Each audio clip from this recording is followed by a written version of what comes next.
Chat to our U.S. correspondent Harry Horton, joining us live from Washington, D.C. Good evening to you, Harry. $50 billion, not huge in terms of global trade. So this isn't a real trade war yet, is it? Not yet, no, but many people fear that we could be getting there. We've heard U.S. President Donald Trump threaten to impose strict tariffs on China and on other countries for months and months now. In fact, way back to his election campaign was when he was promising these tariffs, but it seems as though he's finally got his way. We have seen over the past couple of weeks a series of tariffs announced on China and on other countries around the world. The latest, as you said, this announcement of 60 billion, up to 60 billion US dollars worth of tariffs on China. It's the fact that China has responded by threatening reciprocal measures on the US that's got people worried about a potential trade war. If the US then chooses to respond in turn again to China, that's where we could start seeing these tariffs being slapped on either sides. There has been a temporary reprieve on steel and aluminium tariffs, as you mentioned, as we heard about in that report there. That's for the European Union, for Argentina, Australia, Brazil, Canada, Mexico and South Korea. Not, though, for South Africa. The South African embassy here in Washington, D.C. has been telling me over the past week they've been working hard at liaising with the National Security Council and with the Commerce Department here in the United States, but so far they've been unsuccessful in trying to get South Africa excluded from those strict steel and aluminium tariffs that have been imposed today. Yeah, we are worried because of our exports to the United States. But how bad could it get? How could this impact South Africa in future, say, if the US and China are embroiled in a very massive trade war? Well, if you speak to economists, the vast majority of them say that, look, there are no winners in a trade war, only losers.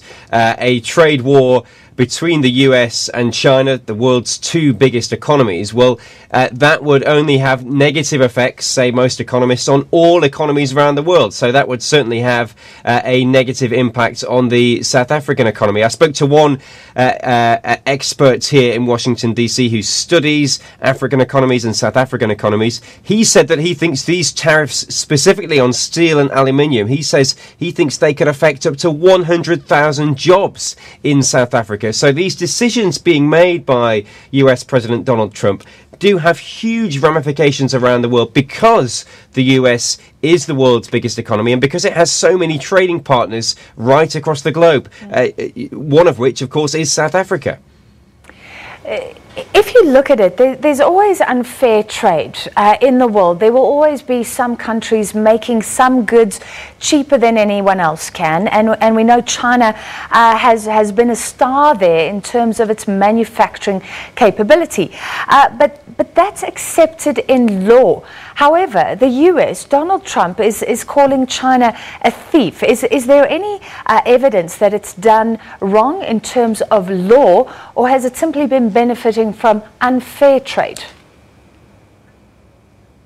Well, certainly Donald Trump thinks they may have broken the law. There are reports that the US will lodge a complaint with the World Trade Organization in the coming weeks because of what they call China's unfair and in some cases illegal trade practices. So certainly the US upping its rhetoric against China. And look, the steel and aluminium tariffs that Donald Trump has imposed, we've got to separate these two things. The steel and aluminium tariffs that Donald Trump imposed unilaterally to all countries around the world, they've been pretty heavily criticized by many industries here in the United States. But the tariffs that he's imposed targeting China specifically, those up to $60 billion worth of tariffs, they've been broadly welcomed here in the US. There has been some criticism from economists, some worries about a global trade war, but many people here in the US do believe that China has been exploiting trade and has been using these unfair trade practices. So there has been more